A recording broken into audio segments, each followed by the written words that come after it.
Shalom,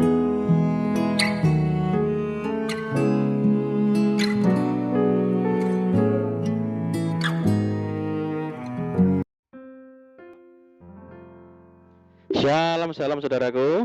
Dimanapun Anda berada saat ini, saya menyapa saudara yang ada di Indonesia, dari Sabang sampai Merauke, dari Miangas sampai Pulau Rote, dan saudara yang ada di Malaysia, di Taiwan, di Rusia.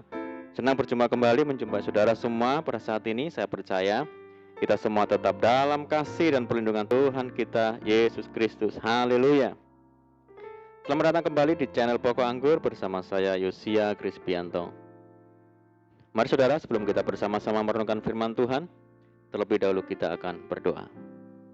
Bapa di surga, Bapa yang baik, Bapa di dalam nama Tuhan Yesus, kami bersyukur buat segala kebaikan-Mu hari ini ya Tuhan. Terima kasih buat penyertaan Tuhan yang sempurna bagi kami hari ini. Dan saatnya kami rindu dan haus untuk merenungkan firman Tuhan. Ajar kami ya Tuhan untuk mengerti dan memahami segala kehendak Tuhan bagi kami. Mari ya Tuhan, buka rahasia firman-Mu saat ini dan terangi hati kami dengan firman Tuhan. Terima kasih Tuhan, ini doa kami, hanya di dalam nama Tuhan Yesus kami berdoa. Amin. Puji Tuhan. Baik saudara, kita akan membaca bersama di dalam Mazmur 105 ayat yang ke-16 sampai ke-17. Ketika ia mendatangkan kelaparan ke atas negeri itu dan menghancurkan seluruh persediaan makanan, diutusnyalah seorang mendahului mereka, Yusuf yang dijual menjadi budak. Puji Tuhan. Saudara, pada waktu kita menghadapi permasalahan yang berat, seringkali saat kita berdoa, kita memaksa Tuhan untuk segera menolong kita dan berharap cara Tuhan menolong itu sesuai dengan cara kita. Artinya, Tuhan harus menuruti apa yang menjadi kemauan kita dan memaksa jalan Tuhan dalam menolong itu seperti jalan kita. Kita lupa bahwa dalam firman-Nya Tuhan sudah menegaskan bahwa rancanganku bukanlah rancanganmu, dan jalanmu bukanlah jalanku. Demikianlah firman Tuhan.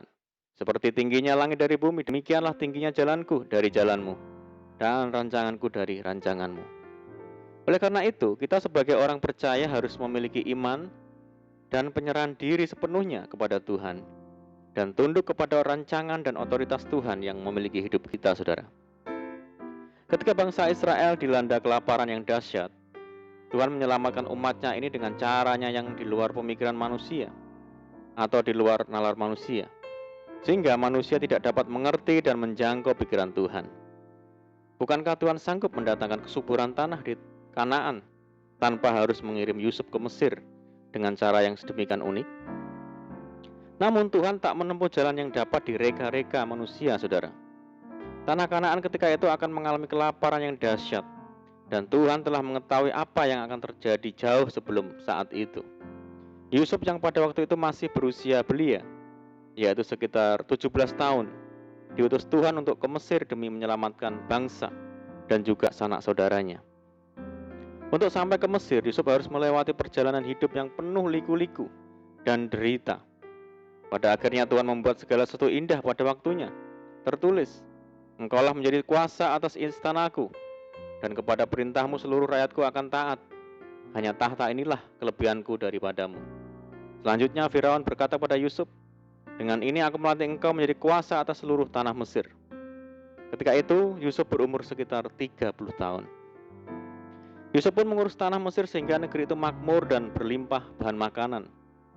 Dengan demikian bangsanya, orang tua serta sanak saudaranya datang ke Mesir dan diselamatkan dari bencana kelaparan. Apa yang dilakukan Tuhan terhadap bangsa Israel, demikian juga Tuhan memperlakukan kita.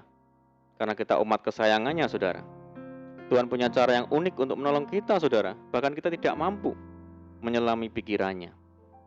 Tapi percayalah bahwa apa saja yang Tuhan izinkan terjadi saat ini dalam hidup kita, itu akan mendatangkan kebaikan, kemuliaan, kemenangan di masa mendatang. Ketika kekeringan dan kelaparan melanda negeri, Elia diperintahkan Tuhan untuk pergi ke tepi sungai Kerit, bagian timur sungai Yordan.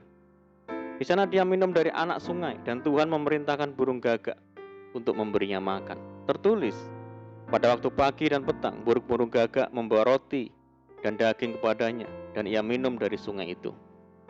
Namun beberapa waktu kemudian, anak sungai tersebut kering karena tiada hujan. Tuhan memerintahkan Elia pergi ke Sarfat, di mana dia akan mendapatkan makanan dan tempat tinggal. Elia sangat terkejut ketika mengetahui bahwa janda yang seharusnya memberi dia makan, keadaannya sangatlah miskin dan sangat kekurangan. Di sini kita tidak bisa mengetahui apa yang ada di pikiran Tuhan, saudara. Secara manusia mustahil. Bagaimana mungkin janda itu menyediakan makanan bagi Elia jika ia dan anaknya saja akan segera mati kelaparan? Janda itu berkata, "Demi Tuhan Allahmu yang hidup, sesungguhnya tidak ada roti padaku sedikit pun, kecuali segenggam tepung dalam tempayan dan sedikit minyak dalam buli-buli. Dan sekarang aku sedang mengumpulkan 2-3 potong kayu api. Kemudian aku mau pulang dan mengolahnya bagiku dan bagi anakku. Dan setelah kami makannya, maka kami akan mati." Saudara, pasti kita berpikir secara manusia, wah, Tuhan bercanda dan sebagainya. Akan tetapi Tuhan tahu pasti akan apa yang sedang diperbuatnya, saudara. Meskipun jalan-jalannya tidak dapat kita mengerti, Dia meyakinkan kita bahwa segalanya akan berakhir untuk kebaikan kita, jika kita mempercayainya, saudara. Alkitab mengatakan, oh alangkah dalamnya kekayaan, hikmat, dan pengetahuan Allah. Sungguh tak terselidiki keputusan-keputusannya, dan sungguh tak terselami jalan-jalannya. Apakah Elia patah semangat ketika dia tahu bahwa janda tersebut tidak mempunyai apapun untuk dimakan? Tidak, saudara. Elia tetap mempercayai Tuhan. Ia yakin bahwa Tuhan sanggup menyediakan. Lalu Elia meminta janda tersebut untuk membuat sebuah roti kecil baginya, baru kemudian membuat roti bagi dirinya dan anaknya. Mujizat pun terjadi ketika janda tersebut taat. Tempayan yang berisi tepung tidak habis dan buli-buli yang berisi minyak tidak berhenti mengalir sampai hari di mana Tuhan menurunkan hujan di negeri itu. Luar biasa, saudara. Oleh karena itu, saudaraku, mari kita sungguh-sungguh mempercayai Tuhan dan mempercayai atas apa yang diperbuat Tuhan atas hidup kita, yaitu segala sesuatu yang Tuhan izinkan terjadi atas hidup kita. Oleh karena itu, jangan kita memaksa Tuhan lagi dan belajar untuk tunduk terhadap otoritas Tuhan, mengandalkan Tuhan, berharap Tuhan, dan menggantungkan hidup kita sepenuhnya kepada Tuhan. Maka percaya dan nantikanlah pertolongan Tuhan. Pasti Tuhan kerjakan pada waktunya. Amin, puji Tuhan. Mari kita berdoa. Bapa di surga, Bapa di dalam nama Tuhan Yesus, terima kasih buat firman-Mu saat ini. Ajar kami Tuhan untuk hidup bergantung sepenuhnya kepada Tuhan, hidup berserah kepada Tuhan, dan menjalani hidup kami dengan penuh pengharapan kepada Tuhan, dan setia mempercayai janji Tuhan bagi kami. Kami percaya pertolongan Tuhan yang ajaib bagi kami. Tuhan kerjakan tepat pada waktunya. Kami percaya penuh terhadap rancangan Tuhan atas hidup kami. Terima kasih Tuhan. Saat ini kami berdoa bagi saudara kami semua yang mendengar program ini, yang di Indonesia, dari Sabang sampai Merauke, yang di Malaysia, di Taiwan, dan dimanapun mereka berada. Yang sakit Tuhan sembuhkan di dalam nama Tuhan Yesus. Yang hidup dalam tekanan, kesulitan, pergumulan, goncangan, mari Tuhan tolong mereka, bebaskan mereka, berkati hidupnya, pulihkan hidup mereka, buka jalan di dalam nama Tuhan Yesus. Tuhan memberkati mereka dalam rumah tangga, dalam pekerjaan, usaha bisnis, pendidikan, dan apapun yang dikerjakan. Berdoa bagi saudara kami yang hidup dalam ikatan dan belenggu dosa, mari Tuhan lepaskan di dalam nama Tuhan Yesus. Berdoa bagi saudara kami yang tertimpa musibah bencana alam, Tuhan berikan pertolongan, kekuatan, penghiburan bagi saudara kami. Mereka yang di tempat pengungsian, mari Tuhan tolong mereka, pulihkan hidup mereka ya Tuhan, berkati hidup mereka. Berdoa bagi bangsa kami Indonesia, saat ini menghadapi berbagai macam masalah, problema, menghadapi pandemi COVID-19 dan dampak yang ditimbulkan di segala sendi kehidupan. Mari Tuhan berikan hikmat dan jalan keluar bagi mereka, bangsa kami, untuk dapat mengatasi masalah yang ada.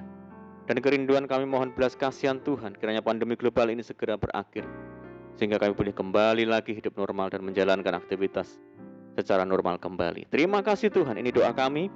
Kami percaya Tuhan mendengar seruan doa kami. Hanya di nama Tuhan Yesus Kristus kami berdoa. Amin. Puji Tuhan.